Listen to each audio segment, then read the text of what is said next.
Ma'am Naira and classmates. This is the final activity of Group 1 in General Education subject, Readings in the Philippine History. This final activity is entitled Presidential Speech. We have been assigned to reenact the speech of former President Benigno Simeon Cuanco Aquino III, also known as Noynoy Aquino or Pinoy. Our presentation consists of two parts. The first part is the reenactment of the speech by Mr. Salaver, and the second part is the speech analysis, which will be discussed by Mr. De Guzman, Mr. Dubiao, Mr. Rigos, Mr. Villagonzalo, and myself.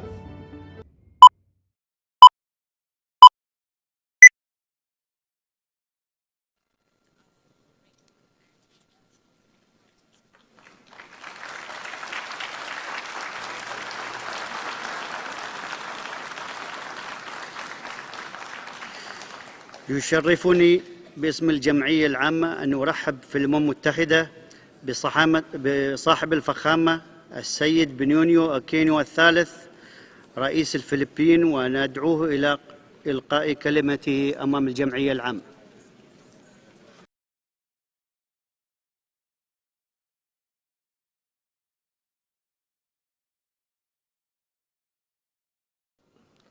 Allow me to convey the greetings of the Filipino people to you and the delegates gathered for the 65th session of the UN General Assembly. The United Nations was founded on the belief that in collective action lies collective security. It is when nations reach across their borders that the immense problems of our age begin to be manageable. In a world that has become increasingly globalized, the challenges that we face have become globalized as well. Climate change, pandemics, terrorism, and weapons of mass destruction, transnational organized crime such as human trafficking and the illicit drug trade, the continuing vulnerability of migrants, women, persons with disabilities, and the poor, and the challenges posed by increasingly interconnected economies all call for a further strengthening of international cooperation. All of us here, representing our respective nations, are stewards entrusted with the well-being of our respective peoples. We are also called to be responsible and responsive members of the community of nations. Clearly, we are already aware that the problem of one poses a problem for all. Any solution, then, depends on us recognizing that each of our nations does not exist in a vacuum, but rather in an increasingly interdependent global milieu. The central revelation here is that for humanity to progress, all nations must progress as one. The quest for universal human dignity should not be defined by geographical, racial, or cultural boundaries, nor should it be set back by our desires to move our own nations forward. Global progress means equitable progress. The industrialized nations of the world can look with pride on the living standards their people enjoy. But, as one of my distinguished predecessors once said, those who have less in life should have more in law. This basic principle of social justice is also the most basic humanitarian challenge of our times. The wealth of nations must become an instrument to move the world further along the straight and righteous path of compassion and communal responsibility. The message is clear. There are those who need help, and acting with compassion toward those who need help is a response that is both humane and necessary. This idea has been trumpeted for decades, and yet, combating inequality remains one of the greatest challenges of our times. The chasm between the powerful and powerless, the haves and the have-nots, remains to be bridged. The past century has been demonstrated in terms so stark that inspired the creation of this organization, that when the mighty clash, those who have less end up trampled. This is true where conflict exists, and true where market exists, true in our nation, and true in an international context. The concept of vulnerability and inequality is all too clear in the global effort to address climate change. Those who stand to lose much, if not everything, from the effects of man-induced climatic conditions are those who did little to cause it. There is an enormous need to ensure, as a matter of justice, that countries, particularly the vulnerable, are assisted in their adaptation and disaster risk reduction efforts and are provided the necessary resources to build climate-resilient communities. This should go hand in hand with ambitious commitments by major economies to significantly reduce global greenhouse gas emissions. Many of you may say you have already given mightily of your resources, but surely we do not need flood and famine to remind ourselves that there is so much more that must be given, because there are so many more who deserve the hope of a better life. The most immediate focus of cooperation demanded of us today is to collectively ensure that the 8 Millennium Development Goals will be achieved by all in the remaining 5 years. This is a daunting task, and we are all aware that national resolve has to be complemented by bilateral, regional, and multilateral cooperation. Rising to the challenges of our era requires within each of our countries a strengthened regulatory system. This does not mean a cumbersome, intrusive government, but rather a government that allows private enterprise to thrive while ensuring that they remain cognizant of their social responsibilities and empowers them in turn toward fulfilling these responsibilities. Many governments are tackling this challenge, including the government of the Philippines. Our administration's pledge to channel the gains we might reap from public-private partnerships into social services like those in health, education, and poverty alleviation. Across boundaries, the battle against inequality requires a balanced approach from those in authority, to be conscious of our responsibilities to our own people and of our duties to regions and the globe. Already, we are witnessing a rethinking of traditional paradigms, a shifting of our focus towards ensuring that the global system does not leave anyone behind. And while my nation continues to benefit from the compassion of those who are more able to help, this does not mean that we or our friends in the developing world will be entirely dependent on the largest of a developed world. We will not be passive players in our quest for development.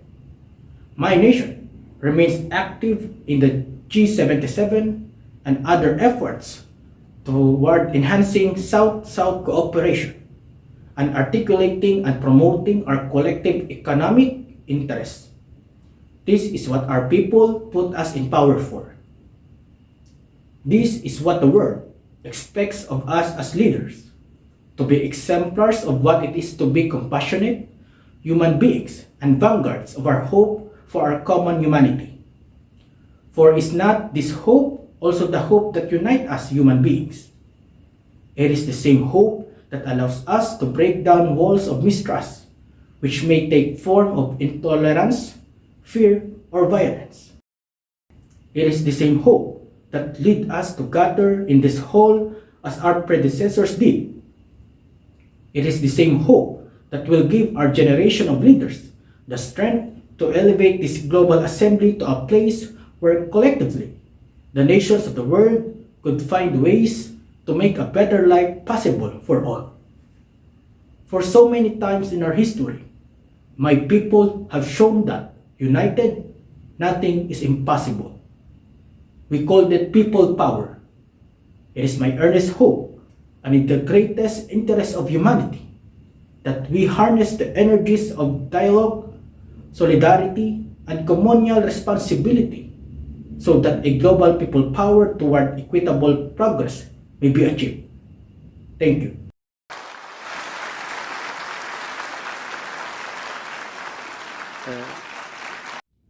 Based on the delivered speech of President Benigno S. Aquino III entitled Statement Before the 65th General Assembly of the United Nations, which took place on September 24, 2010 at the United Nations headquarters in New York City.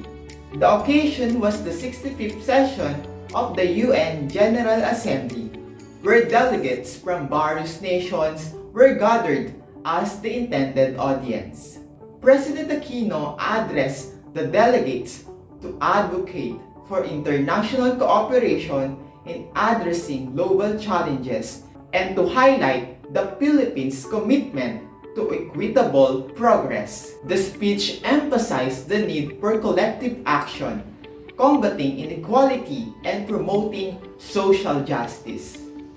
President Aquino showcased the Philippines' active participation in global initiatives such as the Millennium Development Goals and South-South cooperation, positioning the country as a responsible and compassionate leader in the international community.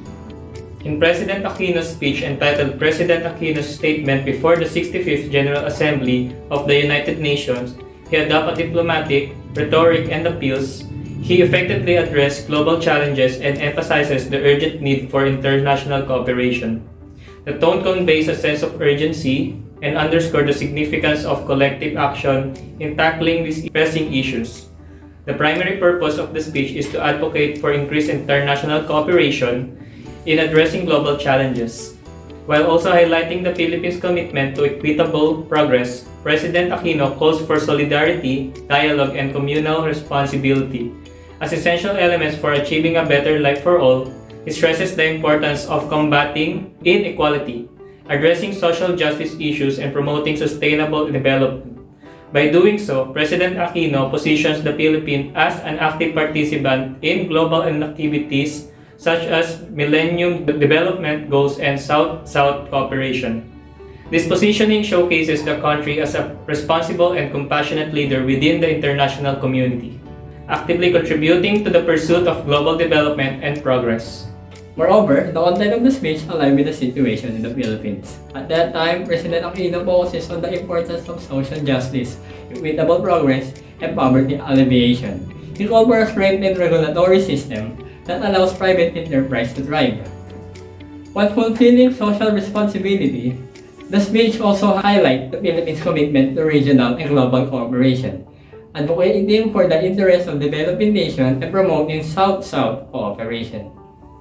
During the time when former President Aquino delivered this speech at the 65th session of the UN General Assembly in 2010, the Philippines was facing various challenges and issues.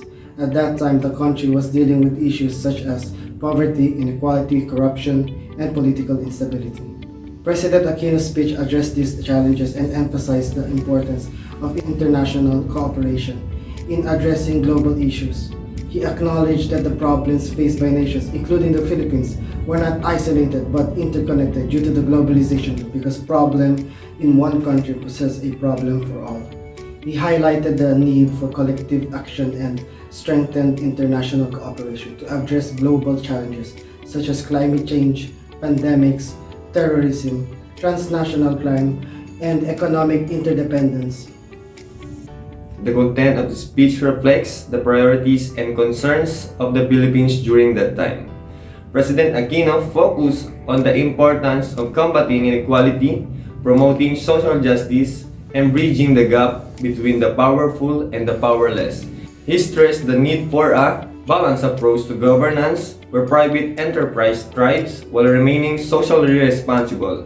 The speech also emphasized the Philippines' commitment to enhancing South-South cooperation and promoting the country's collective economic interests. To conclude, we can say that President Aquino's speech aimed to position the Philippines as a responsible global actor and advocate for international cooperation in addressing global challenges. It reflected the country's aspirations for equitable progress, social justice, and sustainable development, while addressing the specific challenges faced by the Philippines at that time. Moreover, President Aquino's speech aimed to rally the international community, particularly the delegates at the UN General Assembly, to work together in achieving equitable progress and addressing the challenges faced by the Philippines and other nations. It highlighted the Philippines' aspirations to be a compassionate and responsible member of the global community, seeking solidarity, dialogue, and communal responsibility for the betterment of all. Thank you everyone, and have a nice day.